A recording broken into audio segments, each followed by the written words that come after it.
everyone, welcome back to All Time Study with Astha.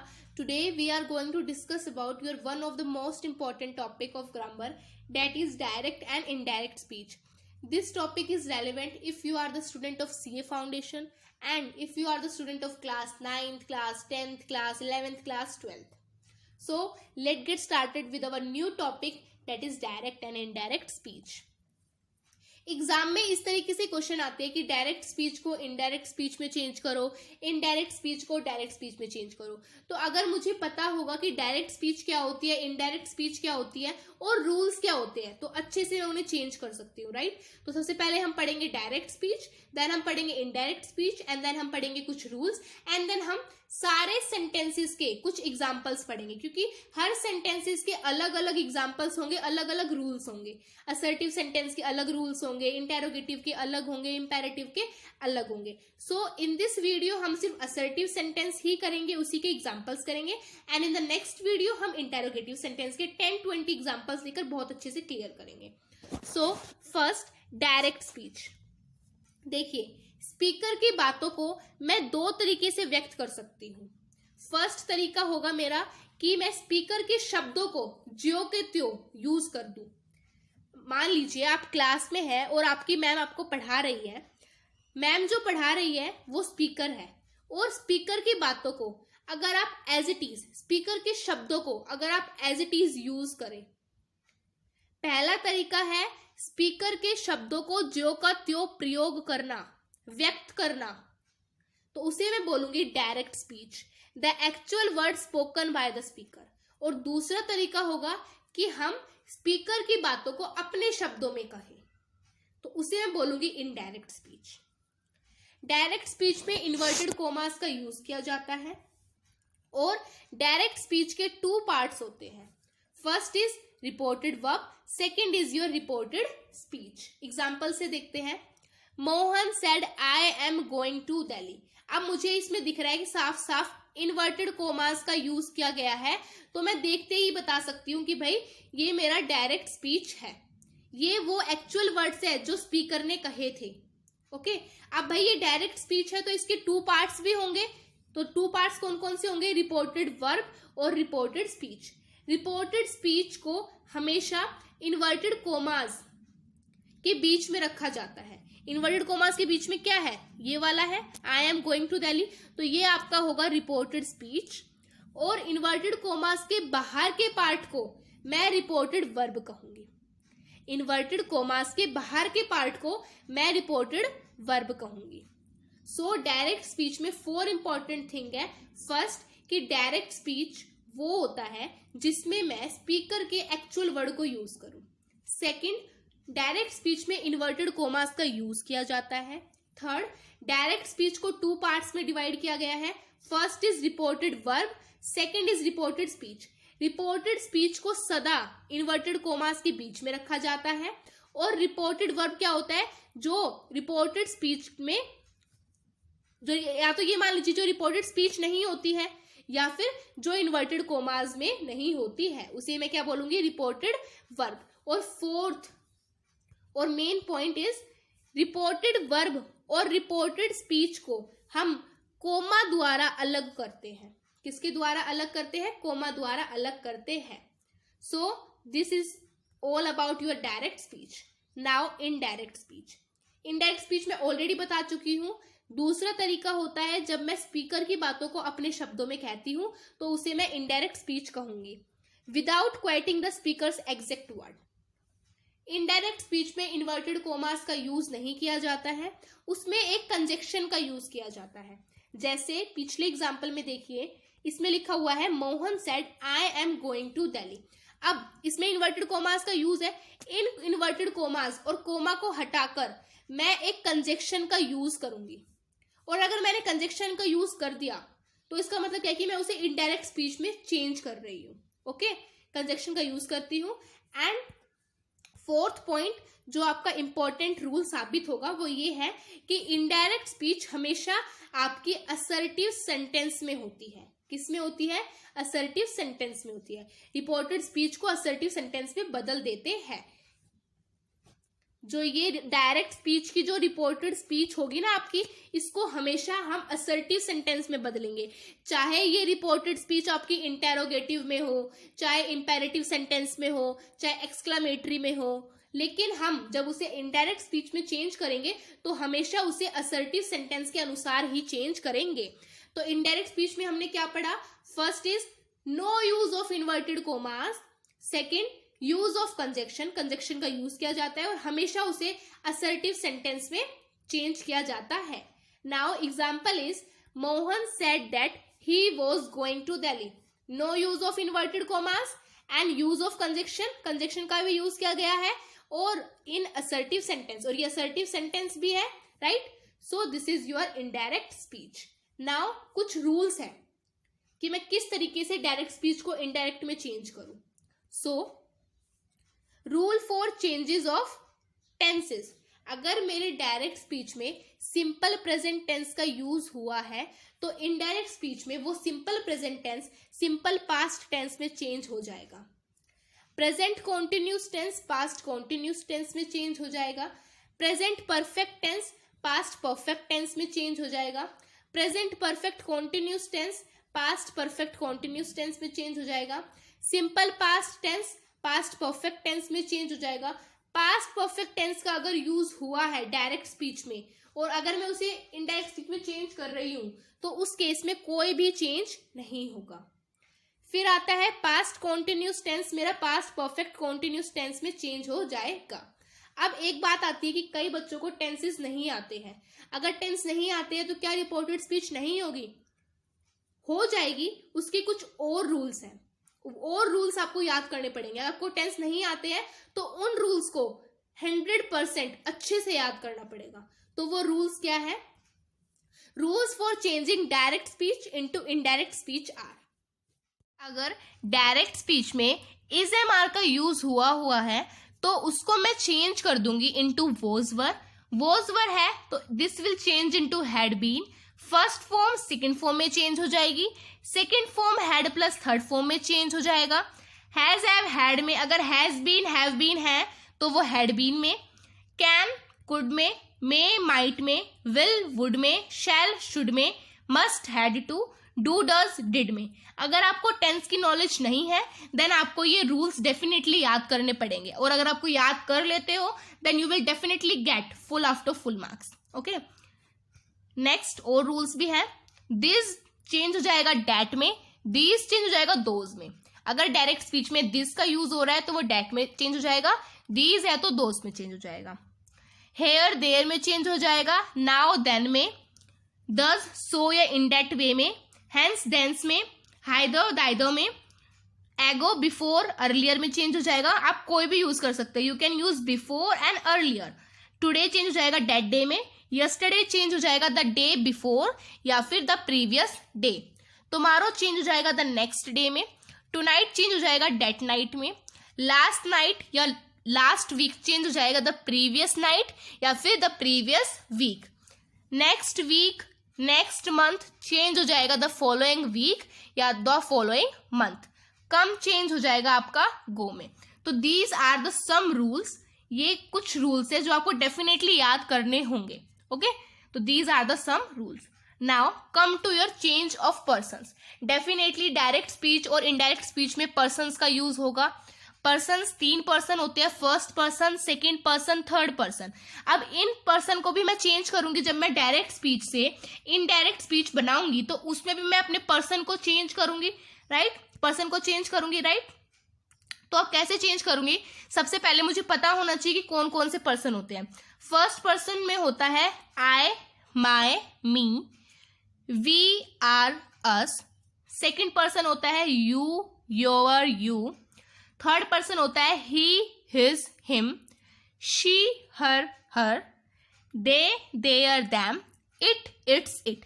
As it is आपको याद करने पड़ेंगे इसी ऑर्डर में कि फर्स्ट ऑर्डर में क्या आ रहा है, सेकंड ऑर्डर में क्या आ रहा है, थर्ड ऑर्डर में क्या आ रहा है। ओके, तो ये आपके कुछ पर्सन्स हैं। अब इन पर्सन को मैं किस तरह से चेंज करूंगी उसका एक रूल होता है। This rule is SON 1 2 3।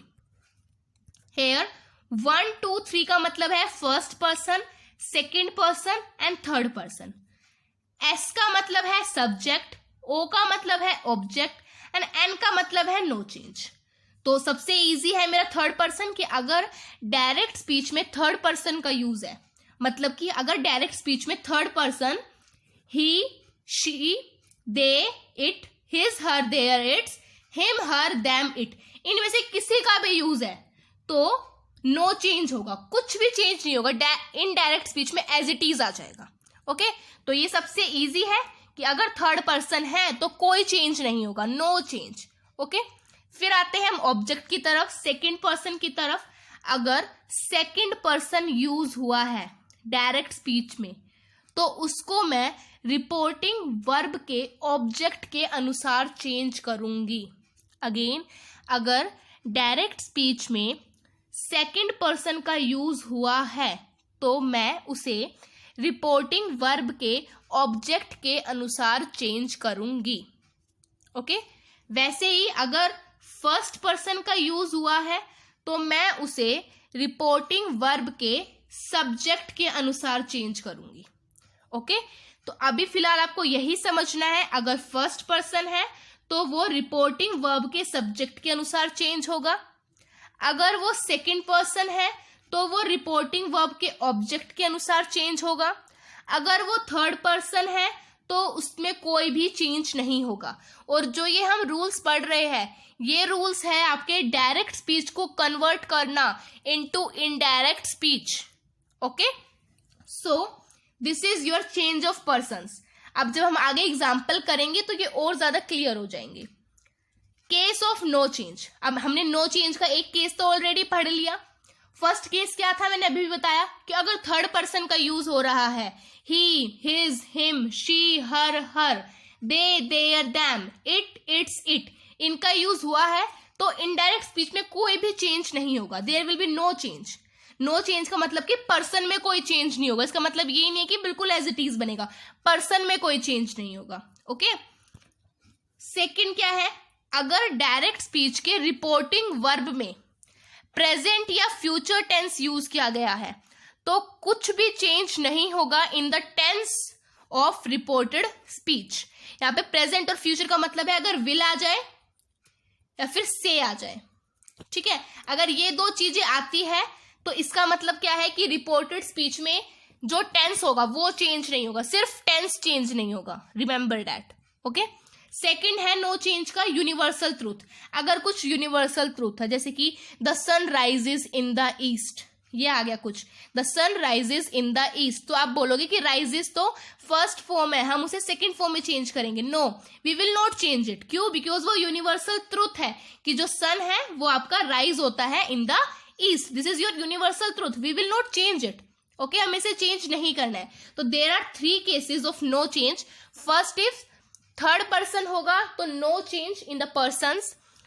Second is अगर डायरेक्ट स्पीच के रिपोर्टिंग वर्ब में प्रेजेंट फ्यूचर टेंस है तो there will be no change of tense in reported speech, और अगर यूनिवर्सल ट्रूथ है तो।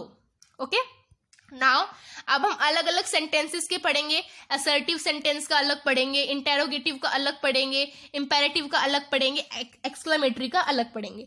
So let get started with our first sentence, that is your assertive sentence, simple sentence या फिर declarative sentence.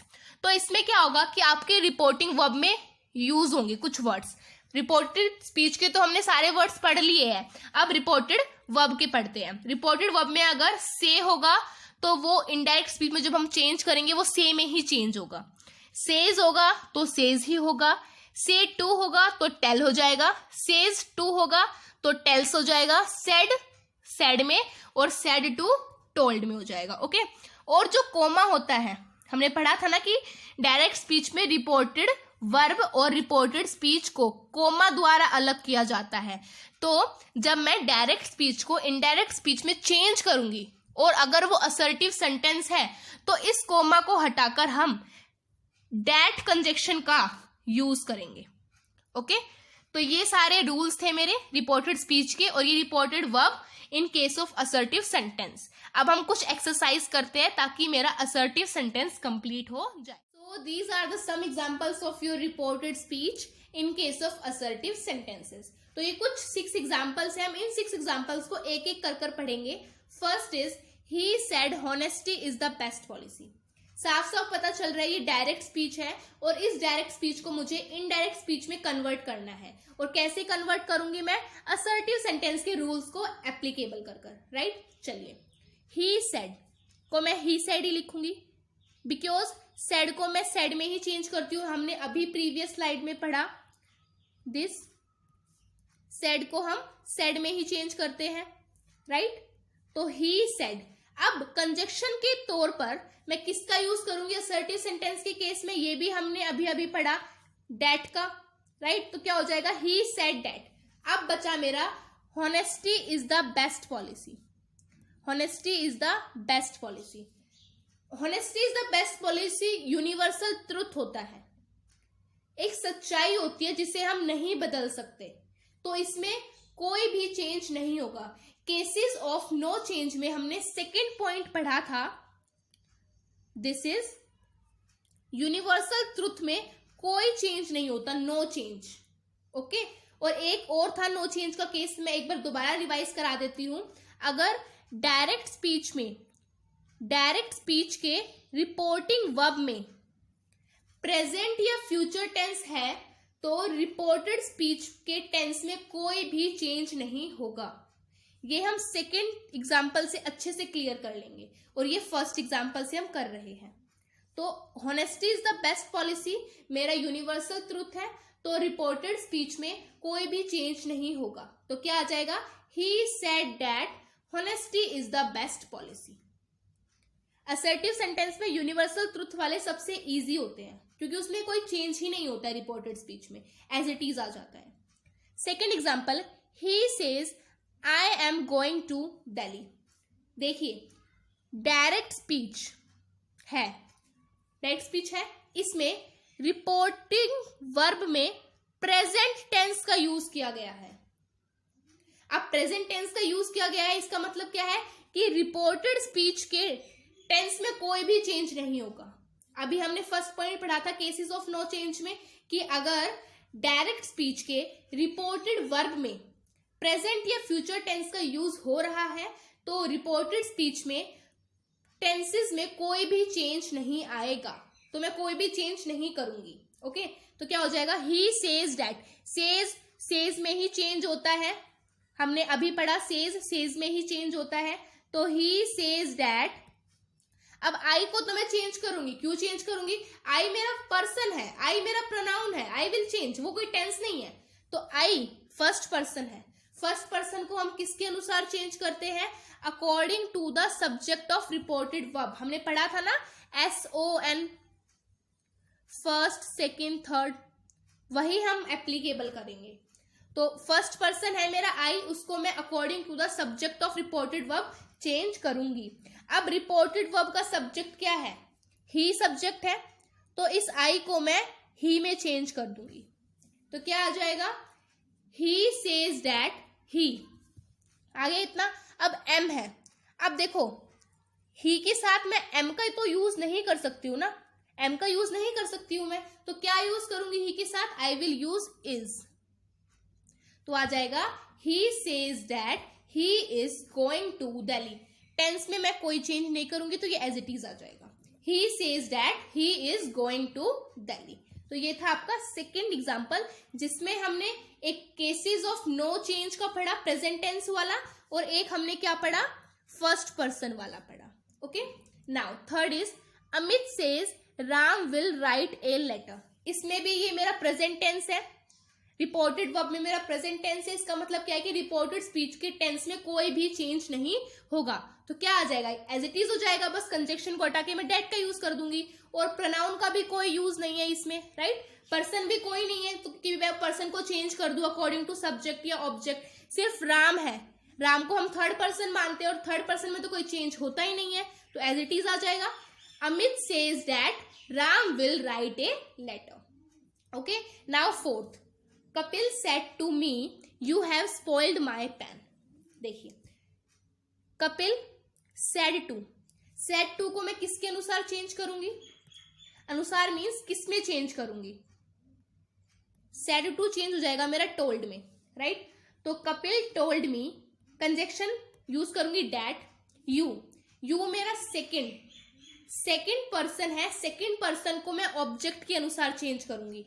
अब you है, यू का object क्या होगा, यू का ऑब्जेक्ट मीन्स यू ऑब्जेक्ट के अनुसार चेंज होगा, मतलब कि मी है ना मेरा ऑब्जेक्ट। रिपोर्टिंग वर्ब का ऑब्जेक्ट देखना है मुझे, ये मेरा रिपोर्टिंग वर्ब है और इस रिपोर्टिंग वर्ब में ऑब्जेक्ट मेरा मी है। अब यू को मुझे मी के अनुसार चेंज करना है। मुझे ये बात पता है कि यू जो है रिपोर्टेड स्पीच में सब्जेक्ट का काम कर रहा है, राइट। तो अभी हम उस टेबल पर चलते हैं और अच्छे से देखते हैं। देखिए ये यू है, ये यू सब्जेक्ट है, इसलिए मैंने ये वाला यू चूज किया, ये वाला यू चूज नहीं किया। अब इस यू को मुझे इस मी के अनुसार चेंज करना है, लेकिन भाई ये मी तो ऑब्जेक्ट की तरह काम करता है, राइट। तो फर्स्ट पर्सन में ऐसा क्या है जो सब्जेक्ट की तरह काम करेगा, आई सब्जेक्ट की तरह काम करेगा कि नहीं करेगा, करेगा। तो इस यू को मैं आई में चेंज कर दूंगी, राइट। यू को मैंने आई में चेंज कर दिया, तो क्या बन गया मेरा, Kapil told me that I. अब हैव है, हैव को मैं चेंज करूंगी, हैज और हैव किस में चेंज हो जाते हैं, हेड में चेंज हो जाते हैं। तो हो गया आई हैड स्पॉइल्ड माई मेरा फर्स्ट पर्सन है, फर्स्ट पर्सन को मैं किसके अनुसार चेंज करूंगी, अकॉर्डिंग टू सब्जेक्ट। सब्जेक्ट क्या है रिपोर्टिंग वर्ब में, कपिल सब्जेक्ट है, कपिल मीन्स वो लड़का है, इट्स मीन ही, राइट, इसका मतलब ही है। तो अब चेंज करना है माई को अकॉर्डिंग टू ही, लेकिन ये चेंज नहीं हो सकता, ये किसके अनुसार चेंज होगा, हिज के अनुसार चेंज होगा। क्यों, बिकॉज वो आप याद कर लीजिए, बिकॉज इट्स मिड में है इसलिए, ओके, क्योंकि वो आपका सब्जेक्ट है और ये एज अ ऑब्जेक्ट काम कर रहा है। तो इसके लिए एज अ ऑब्जेक्ट कौन काम करेगा, ही तो एज अ सब्जेक्ट काम करेगा ना, ही एज अ ऑब्जेक्ट काम क्यों करेगा, हिज काम करेगा ऑब्जेक्ट में, तभी तो इन्हें लाइन वाइज लिखा हुआ है, ही हिज हिम, राइट। तो क्या हो जाएगा मेरा आंसर, शुरू से देखते हैं। कपिल सेड टू हो गया टोल्ड में, Kapil told me that I had spoiled his pen. Okay? Kapil told me that I had spoiled his pen. अगर यहां पर said to की जगह will say to में आ जाता, यहां आ जाता will say to, तो हम क्या करते, देखो, Kapil will say to me you have spoiled my pen, इसे मुझे इनडायरेक्ट स्पीच में चेंज करना है। तो देखो विल से इसका मतलब है ये मेरा फ्यूचर टेंस है, रिपोर्टेड वर्ब में फ्यूचर टेंस का यूज हुआ है, इसका मतलब रिपोर्टेड स्पीच के टेंस में कोई चेंज नहीं होगा। तो टेंस क्या था इसमें, हैव में कोई चेंज नहीं होगा। स्पॉइल्ड तो चेंज होगा ही नहीं, बिकॉज वो थर्ड वर्ब है, थर्ड फॉर्म ऑफ वर्ब है, इसलिए।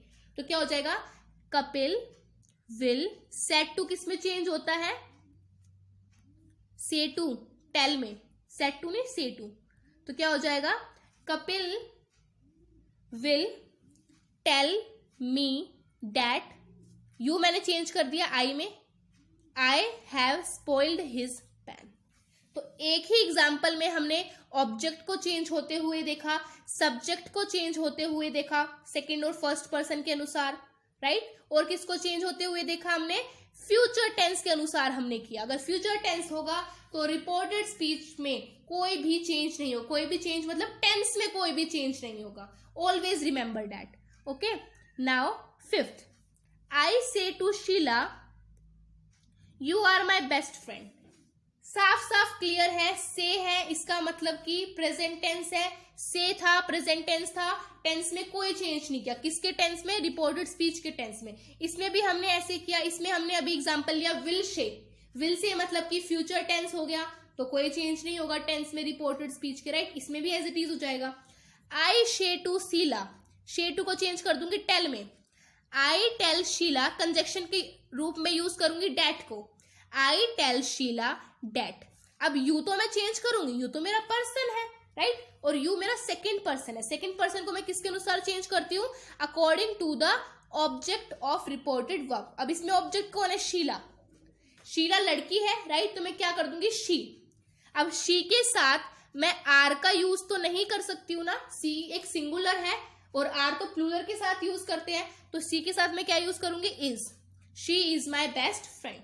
तो फाइनल सेंटेंस क्या बन जाएगा, I tell Sheela that she is my best friend. Okay, now sixth, he said I do not like coffee. अब देखिए, ही सेड दैट हो जाएगा, बिकॉज सेड तो सेड में ही चेंज होता है, और कंजक्शन के रूप में मैंने किसका यूज कर लिया, डेट का यूज कर लिया। ही सेड दैट, आई मेरा फर्स्ट पर्सन है, first person change according to the subject of reported verb, right. तो इसमें मेरा सब्जेक्ट क्या है, ही है, तो ही आ जाएगा। He said that he, do किसमें चेंज होता है, डिड में चेंज हो जाएगा। डू फर्स्ट पर्सन की तरह काम कर, sorry first form of verb की तरह काम कर रहा है, तो उसको मैं किसमें चेंज कर दूंगी, सेकंड में ना, present tense. He said that he did not, as it is, not like coffee. He said that he did not like coffee. This is your sixth and the last example.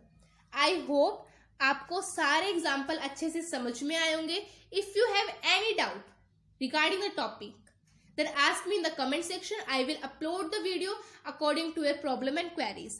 And हम next video में interrogative sentence करेंगे, उसके 10 to 20 examples लेंगे और बहुत ही अच्छे से करेंगे।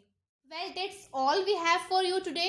Drop a like, leave a comment, don't forget to subscribe and hit the bell icon for more notification from All Time Study with Astha. Thanks for watching. Bye bye.